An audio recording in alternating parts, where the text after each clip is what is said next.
Brooke from the Vintage Garden. Welcome back to my channel. So today I'm going to do something a little bit different. I'm not going to be planting anything today. I'm going to talk to you about my garden vision because I'm hardcore starting creating my garden for 2021, but I don't really think I've ever talked to you guys about like inspiration or even like where I'm looking to go with Wyldefell Manor. And so kind of to understand it, you kind of have to understand me, because with gardening, I feel like to me, gardening should be an expression of your personality.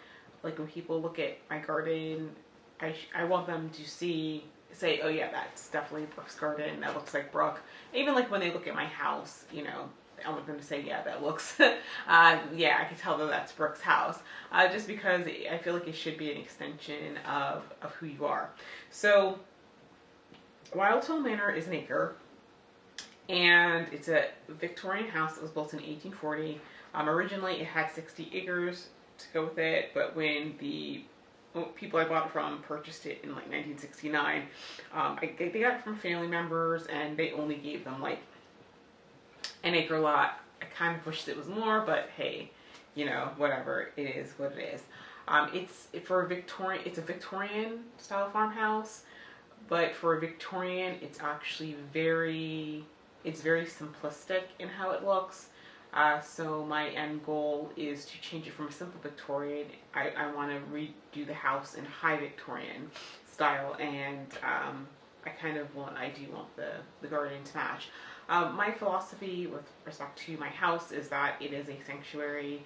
It is where I come to get away from it all. I have a stressful job. I'm an attorney, and so you know, at the end of the day, when I walk out of my office, like I want to be done. Like I just want to go away. I'm not one of those people who lives to work. I work to live, and I like having separation in my life. I like knowing that the laptop closes at a certain time and I go off and do my own thing. And so this is like a fortress of solitude. That's what I consider my living space to be. Right now, the property, it's pretty much beauty base zero. It's not that yet. There isn't a lot of privacy on my property. There's only one section in my yard, and that's the section that's directly outside of my my breakfast room. That's really the only place where I could, like, for example, put a hammock and that sort of thing, and not be seen.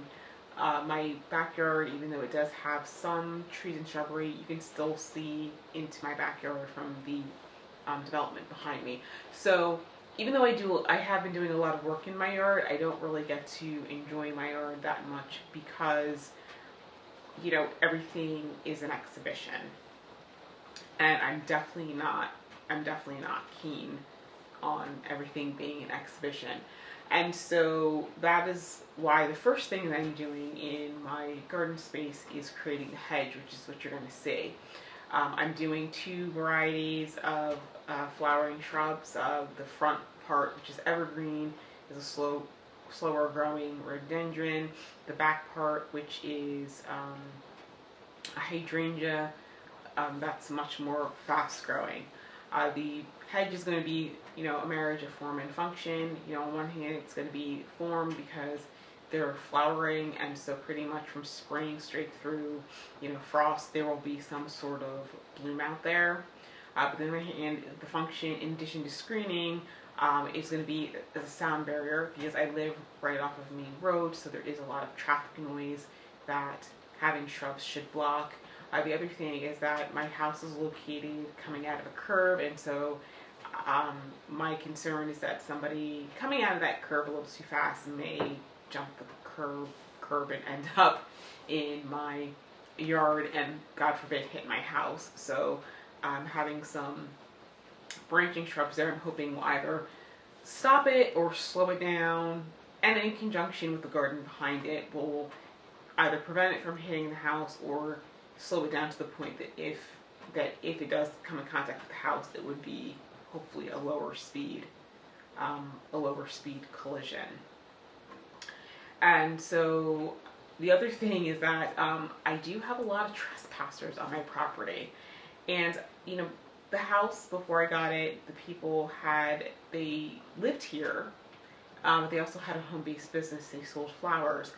And so it's not like this was a purely business location. This was a 50-50 mix. But I don't know if because people now see flowers, they're assuming it's a business once again, or because it was empty for so long, people just, because I know people, like when things are, you know, abandoned, or like especially if something looks like a business, people just trespass just because they think it's empty, or it's just because the fact that in general today, Americans just lack manners, and people just think nothing of trespassing. I'm not really sure what it is. It could be a combination for all I know, but people do frequently trespass on my property. And I know I've definitely gotten into a verbal altercation with one person who was upset because I made her leave my property. So I'm hoping with the hedge, especially because it goes the length of the property, it starts kind of going around the sides. I'm hoping that, you know, once they see the hedge, because I mean, when you see a living hedge, you know, fences, psychologically, it's like, okay, there's something there. I should not go past there. So I'm hoping people will respect that. Once there's a hedge, especially with the magnolias in my flanking my driveway, and when they start kind of creating an arch, hopefully people seeing that. Well, first of all, it's going to block the fact that there are parking lots on my driveway, so I'm just hoping that people just see that and say, okay, I shouldn't go here. The other thing is I'm going to talk to the township and see if I can put a fence at the back of the driveway beds to prevent people from encroaching, because unfortunately the people who are coming in to make U-turns are scoping out my property and checking out my house and seeing, and which is completely inappropriate. And because listen, if I did that to them, they'd call the police. Let's face it, they would. The other thing is that, considering the fact that they are in a driveway, and especially because they're doing it and my car's here, they're just going way too fast, all things considering. And you know, at the end of the day, it's probably going to be me or, you know, my dog that ends up getting hit by somebody doing something stupid. And so, you know, there's that. So with respect to, with my garden, I'm trying to, you know, create like an oasis of calm and silence in a very busy, overstimulated world. And so with respect to the garden itself, what inspires me, well, it's kind of in the name of my YouTube channel, the Vintage Gardener. I call myself Vintage Gardener because my style is vintage. I like all different types of vintage styles. I do have, even though I have a Victorian house, it's not like everything, literally, like not all the furniture in my house is totally Victorian style, because if this house was built in 1840, I believe. Yeah, it's 180 years old. Yeah, I think 1840. And so, you know, since 1840, you know, they would have had various styles of furniture, so I'm not sticking exclusively to Victorian. There is just more antique type pieces that I'm trying to, that I'm blending together, and it's all kind of working very well. But that is where I get my inspiration. So I like vintage house styles. I like vintage clothing, which you guys have not gotten to see yet. I'm hoping to debut some more of that in the spring, once I start getting back into my sewing room, because I have found some vintage work aprons and also some vintage coveralls that will be perfect for gardening for next year. And I like vintage styles when it comes to gardening. So the parterre garden that I showed you, that is a historical garden design. That is not something, you know, I made up. And I say that because a couple of people have mentioned about the vision that I have, and I'm not really that. I'm really not. I'm really not a creative genius. I'm really not. The parterre garden was inspired by the parterre garden at the Bergen Wright House in Wilmington, North Carolina. It was also inspired by something I saw at Hortulus Farm because they had a parterre garden. And so there's elements. I mean, I'm taking the general elements of a parterre garden and kind of seeing how they did it, and I'm kind of doing my own spin, my own take on it in my front yard. So that is what inspires me. So like I said, I'm on the inside, and even to a certain extent the outside of my house will be, I'm changing to be high Victorian. And so with high Victorian style, I want the outside of the house, the gardening needs to match that high style. So it will be more formal. There are certain elements of it that will be, I guess you would say, more like cottagey in nature, but the thing is with cottage gardens is that they do still have a lot of, they're not completely higgledy-piggledy. There still is a lot of structure in it. So I'm looking to do, my entire garden will have a lot of structure to it, but there's going to be a lot of blooms, a lot of color, because I'll be quite honest, although shrubs are nice, I'm not really a big person on, leaf texture gardening. I mean, that's nice, but to me that's boring. I like the color. I like the blooms. I like making almost like a painting, like thinking about when you see a painting, like how that kind of like the flower, like for example, if you look at a still life, like the colors, how they arrange the flowers, that's what I'm looking to do in my garden.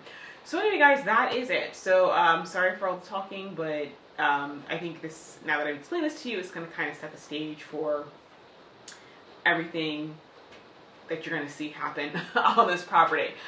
So this year I did the front, I'm doing the front hedge, and I'm doing the parterre garden. The parterre garden is probably going to take a couple years, 2 or 3 years for me to get right to the point that I'm ready to start in the next section. I am going to be slowly increasing the amount of edging with shrubs around the property because my goal is to have everything, hopefully within 5 years, like everything enclosed and this to feel like a separate space. Because when you turn into my driveway, I want you to feel like I was there and now I'm somewhere else. And I think between all the shrub hedging, and I'm going to be looking to do shrubs that are higher, so you can't see over them, and then just the sound of the fountains and hopefully the sound dampening that the shrubbery provides. I'm just hoping that once you turn into my driveway and the further you get into my property, the quieter it'll become. You'll hear the water from the fountains, which will kind of act as a white noise, and it just will kind of give a general sense of tranquility. And then we have gardens, you can waltz about at your leisure and just think and contemplate and meditate. And then of course I can do things like have breakfast on my porch or out in the garden, or sit out in the garden and with a book or something like that without everybody watching me.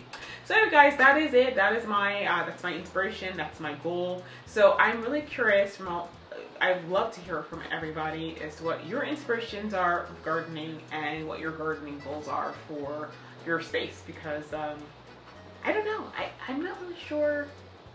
I don't know, when I hear a lot of people talk about gardening, I don't know, I think it's more of a, I know people like to, want like curb appeal, and that's the way I hear people talking mostly, but I don't know, I've never really asked if people see, like when people bought their houses and saw what the property looks like, did they have goals, did they have like a scheme in mind, or maybe you guys haven't thought about it, but if you have, let me know in the comments. So that's it. So thank you for watching. Don't forget to like, subscribe, and comment, and I will see you guys in the next video. Bye!